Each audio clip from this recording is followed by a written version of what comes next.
সবার আগে বাংলাদেশ। আমরা চীন মৈত্রী সম্মেলন কেন্দ্রে একতা আর সাহসের মেলবন্ধন। 4 জুলাই আমাদের চিরন্তন স্পন্দন।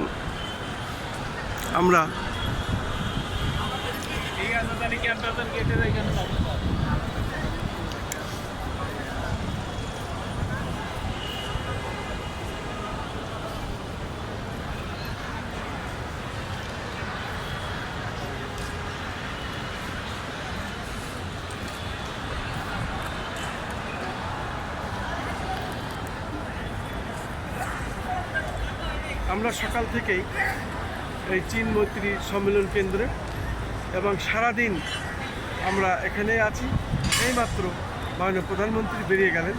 আমরাও এখন ধীরে ধীরে যার যার অবস্থানে আমরা চলে যাব এবং আমরাও যার যার এলাকায় আবার চলে যাব। যেহেতু আমরা সকাল থেকে এখানে অবস্থান করছিলাম, এখন আর প্রচণ্ড রৌদ্র গরম, যে কারণে আমরা এখন মাননীয় প্রধানমন্ত্রী যেহেতু ওনার কাজ সেরে চলে গেছেন, আমরা এখন চলে যাচ্ছি। আসসালামু আলাইকুম।